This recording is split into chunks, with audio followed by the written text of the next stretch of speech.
Want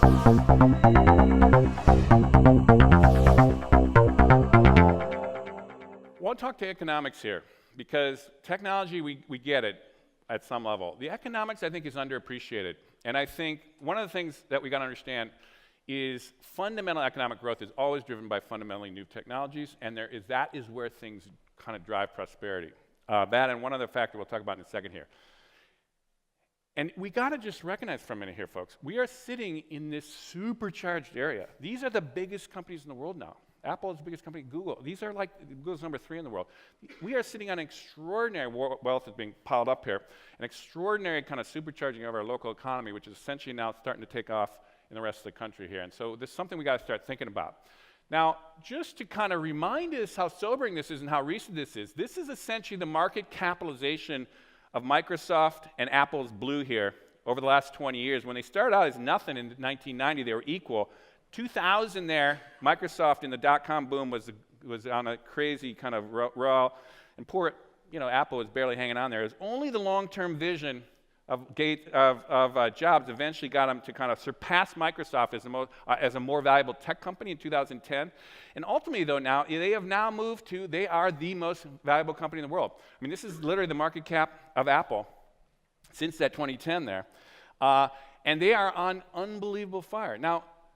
There's some stats here. The last quarter is an extraordinary quarter. There's never been a company. This is crazy. There has never been a company that has made as much.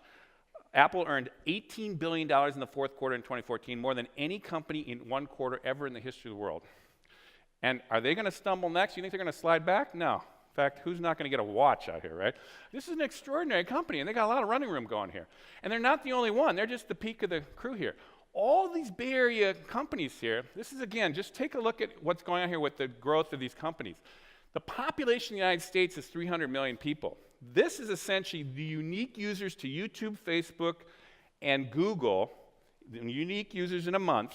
This is in 2012, by the way, hitting 1 billion people. In other words, the bulk of their business is outside the United States. And in fact, this is true of almost any of these tech companies. And so what's happening here is you're watching all these innovative companies, many of them based in the Bay Area here, are essentially sitting on top of a global pie. It's not a national economy, it's not even an international economy, it is a global economy.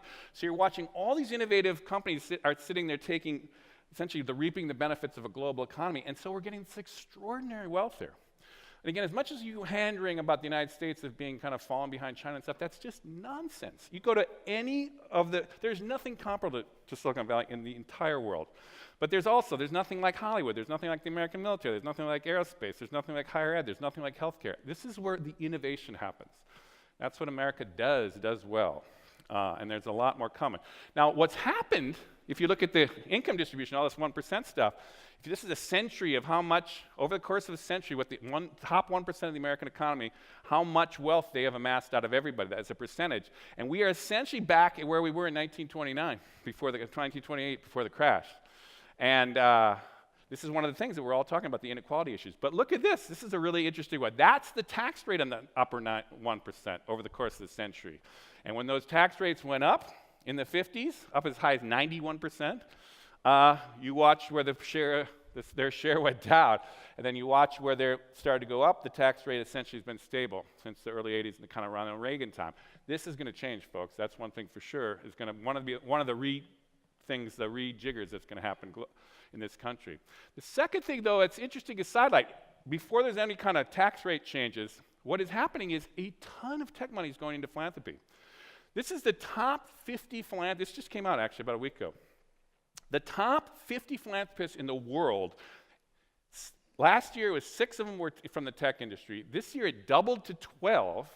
And essentially, those 12 of the top 50 in the world now have about 50% of all the giving comes from those 12, not the rest of the 50. And look at the names in there. I don't know if you can see this yet. Who's after Bill Gates? You probably don't even know this guy.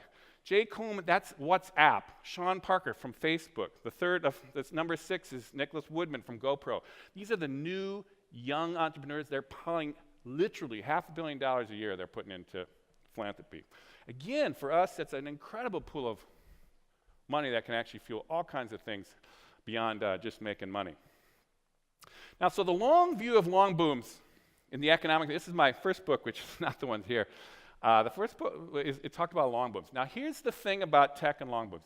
There are two things that drive long-term economic growth. And this is true if you take that long view of history. This always happens. Fundamentally new technologies and more market integration. Or it makes it easier to sell and connect things up, and it makes new technologies create whole new markets, a whole new categories of what you can do. If you take that view and look at the great boom of the post-war boom, which everyone hails as the greatest boom, it essentially followed that to a T. You had World War II ended, all these technologies developed in the war went into the private sector, mainframe computers, atomic energy, commercial plastics, all kinds of stuff. And then the second thing is we had half the world, the free world, integrated into a really tighter economy. And so in the 1950s, America totally boomed because we loved new technologies. We had an open economy. We could take advantage of it. We went crazy. By the 60s, the whole world was essentially, or the whole West was on fire. And it was only in the 70s with the oil shocks, the lifeblood of that industrial kind of economy, that we essentially shut down about a 30-year run, 35-year run of really robust growth. If you look globally, we have essentially now gone through the exact same thing over the last 40 years here. And how did it work? It's just that we've only had the lens on America. If you look globally, the Cold War ends, and all the technologies developed in the Cold War, computer chips, were done for guided missiles. The internet was for communicating in nuclear war. Spy satellites are all now, Google Maps, right? It all goes into the private sector, or the open public sector. And the second thing is we integrate the entire world, not the free world, but the entire global economy into the same economy. And so what happened? The 90s, America booms. Why? We jump on new technologies.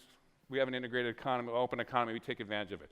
What happened the next decade, the 2000s? The entire world was on fire. China, Brazil, Turkey, you name it, on fire. We didn't do that well, but globally, it was on fire. And it's only with the financial crash in this decade where we're starting to, kind of like the stumbling that happened in the oil shocks, that we're kind of thinking, a great long boom essentially is coming to an end. But here's the rub. The next 40 years are just gearing up here. Really, what you're watching here in the Bay Area is the beginnings of the next set of technologies, the next boom. And I would argue it's essentially the boom that's going to basically be around sustainability and stopping climate change, clean energies. And so whether you think of it, it's just starting to gear up here, but I would going to strongly argue that there will be a wave of these new technologies that you're going to watch the next several decades here that is essentially going to drive another kind of boom that we might actually run out. Again, we don't have the time to go into the details there, but that would be it. So a little simpler way to think about it with those adoption curves is you had a big integration of all these World War II technologies that lasted about 40 years. We've just are coming to the end of a big integration of all this computer and internet technologies, and now we're going to enter the next cycle of new technologies, which bodes well, because if we take climate change seriously, we're going to have to fundamentally change our energy grid, our transportation system, high bandwidth networks to communicate everything. We're going to have to reorganize our footprint in these urban areas. We're going to have efficient housing and buildings. We're going to have to sustainable agriculture. We're going to have to adapt to the climate change that's inevitably going to come. It's a huge opportunity to redo everything. That's going to drive a lot of growth.